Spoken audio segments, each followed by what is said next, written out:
Les amis, salut à tous, samedi 27 décembre, j'espère que vous êtes en pleine forme, soyez les bienvenus à la maison comme d'habitude pour ce point média spécial Mercato aujourd'hui. Regardez à la une, 200 millions d'euros les amis, c'est la nouvelle valorisation de monsieur Kylian Mbappé selon les copains de Transfermarkt. On va découvrir ensemble le nouveau Top 10. C'est parti avec la presse espagnole et on commence avec le Barça et cette question à la une de Sport. Que va faire Robert Lewandowski? L'international polonais a été clair, entre guillemets, rester. Eh bien, cela va dépendre du club. Vous allez comprendre ici en photo avec son coach Hansi Flick. On nous dit en page intérieure que, l'Arabie Saoudite et la MLS sont en train de scruter attentivement l'avenir de Lewandowski pour éventuellement venir le choper. Il lui reste 6 mois pour convaincre ou non Hansi Flick de faire le maximum auprès de Deco, le directeur sportif, pour lui demander de rester. On nous dit que dans le même temps, vous savez ce feuilleton, je vous en avais déjà parlé, l'international camerounais Eta Eyong de Levante, qui est actuellement du côté de la CAN, la Coupe d'Afrique des Nations au Maroc, et il a marqué, il est sur les tablettes du FC Barcelone pour éventuellement, prendre la relève ou amener de la concurrence, si on le souhaite, du côté de Lewandowski. Il a été l'invité d'un très célèbre youtubeur polonais chez lui, et donc il a répondu à différentes questions, et notamment sur son avenir au Barça. Il a été très clair,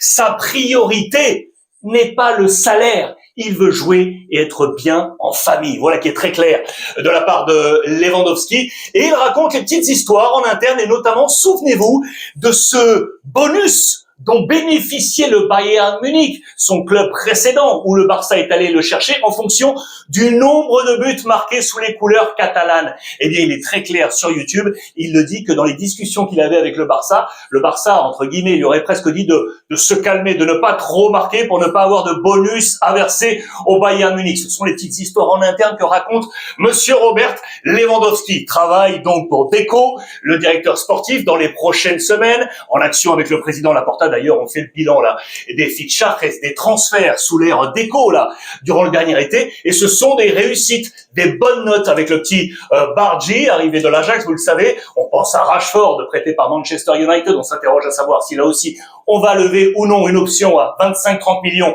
pour le garder. Et que dire du gardien Joan Garcia, amené de l'Espagnol Barcelone. Ça, c'est une vraie réussite du côté du Deco, qui a énormément de travail, bien évidemment, et notamment au niveau de la défense, les amis. La blessure de Christensen, et on va y revenir. Voici la double page avec Mundo Deportivo ici et Marca ici. La réussite tout d'abord du jeune Gerard Martin, les amis, qui lui a été converti en défenseur central gauche. Je vous rappelle qu'Inigo Martínez, l'été dernier, est parti, direction le Middle East. Eh bien, regardez ce qu'a fait le jeune catalan. Il a pris des tonnes de vidéos du Basque, Inigo Martínez, pour travailler sur les vidéos, pour comprendre comment il interagissait dans ce rôle qu'il ne connaissait que peu.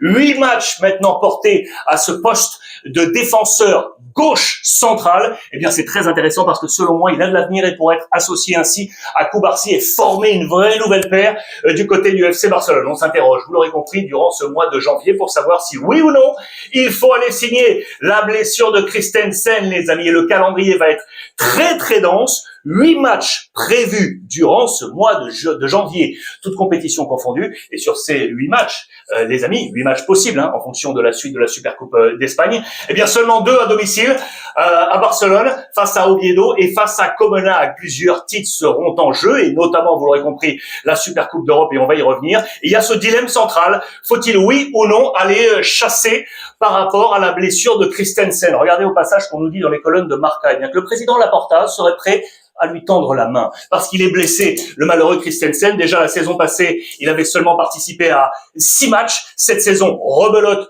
blessure au genou. Et si le Barça faisait un geste pour accompagner Christensen, pour rester ce joueur de foot qu'il était, l'international danois. Sur ce marché des transferts, je vous avais annoncé hier que Senesi, l'Argentin de Bournemouth, était davantage plutôt dans le ballottage vers l'Atlético Madrid. Et regardez ce qu'on nous dit aujourd'hui, que finalement le Barça serait bien intéressé et qu'il serait, vous le voyez, sur orbite éventuellement du club catalan pour aller trouver une succession au père Christensen si celui-ci venait vraiment à être blessé de longue durée. C'est 4 mois annoncés, mais affaire à suivre. Le petit bonus côté Barça, regardez la une du Mundo Deportivo aujourd'hui, et puis avec cette photo que je vous ai mise ici avec le président Laporta et puis son homologue Florentino Pérez. Vous le savez que c'est la guerre entre les deux. En toile de fond, il y a la Super Ligue d'Europe, mais il y a surtout le cas Negreira. Vous connaissez cette affaire qui est en cours. C'est un jugement, une supposée affaire de corruption du corps arbitral qui vise le Barça entre 2001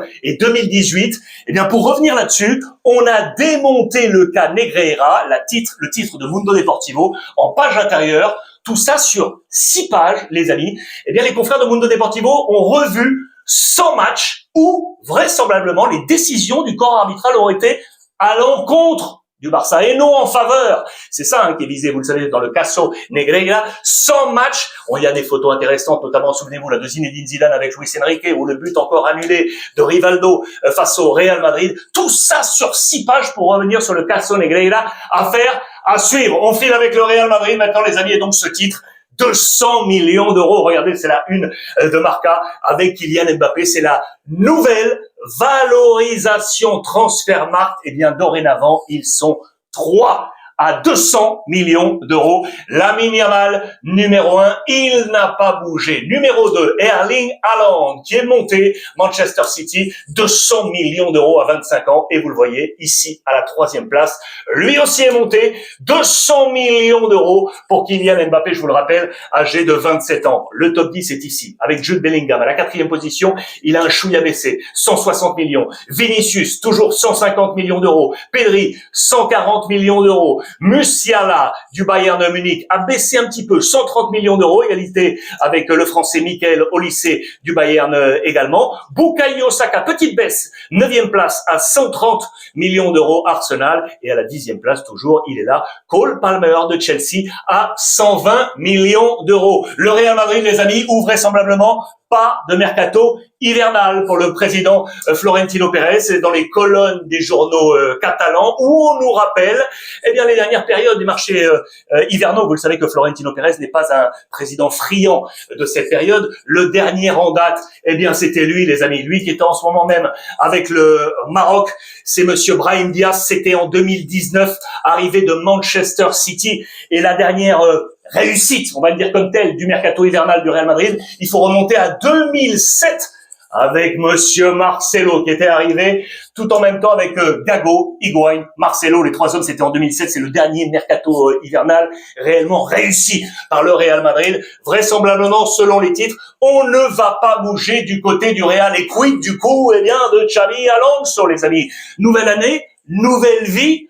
Point d'interrogation, parce qu'on est revenu sur les derniers temps de passage où les coachs étaient en difficulté à la transition d'année civile, et on pense notamment à ses 2 prédécesseurs qui, comme lui, ont été joueurs du Real Madrid, Zinedine Zidane et Vicente del Bosque, arrivés en cours de jeu à ces périodes entre les 2 années civiles pour réussir ensuite leur chemin. Est-ce que Florentino Pérez va choisir de gommer en début de saison Xavi Alonso pour ressusciter, relancer en réaction le Real Madrid? C'est l'une des interrogations posées dans les colonnes de Marca. Vous le voyez, c'était donc ce matin également à l'apparition. Attention, parce que le calendrier du Real Madrid va être très très chaud. On va commencer avec le Betis Séville, match choc en championnat. Quelques jours après, demi-finale, Supercoupe d'Espagne face à l'Atlético Madrid. Et les amis, l'Atlético Madrid en ce moment est en train de voler. Je vous ai mis ça pourquoi? Parce que depuis que Cholo Simeone est là, on dit toujours que l'Atlético Madrid est une équipe défensive. Eh bien, l'Atlético, les amis, cette année, regardez, c'est l'une des meilleures équipes offensives du tournoi. 112 buts sur l'année civile. 112 buts. Grâce à ces 112 buts, eh bien, le Cholo Simeone est entré dans le ranking des meilleurs coach buteur, meilleur coach d'équipe buteur, vous l'aurez compris, sur l'année civile. Le meilleur, c'était Antic en 1997 avec 115 buts inscrits, et el Cholo Simeone avec 112, et juste derrière, voici l'ensemble des buteurs sur l'année civile de l'Atlético Madrid. Au total, ils sont 21, 3 buts contre son camp des adversaires, et en top liste, il y a Julián Álvarez avec 29 buts inscrits, Sorloth 21, Antoine Griezmann avec 15 buts marqués. C'est cet Atlético qui va affronter le Real Madrid. Ça va être ultra chaud, les amis. On va se régaler dans ce match. Et puis pour terminer, parce que j'adore une nouvelle fois toujours ces histoires, ne pas oublier d'où l'on vient. Regardez, Eduardo Camavinga, les amis, sous la plume de l'excellent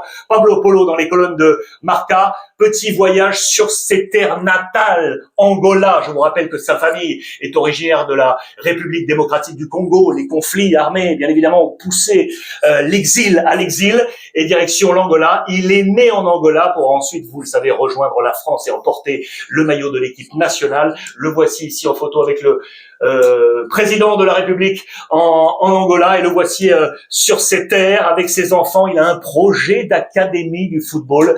Le père Eduardo Camavinga, j'adore ces petites histoires qui font la grande histoire du football comme d'habitude. Voilà les amis, pour ce point média en ce samedi, faites-moi part de vos commentaires, je vais les lire comme d'habitude avec énormément de gourmandise. Je vous embrasse très fort et n'oubliez pas, comme d'habitude, profitez des vôtres.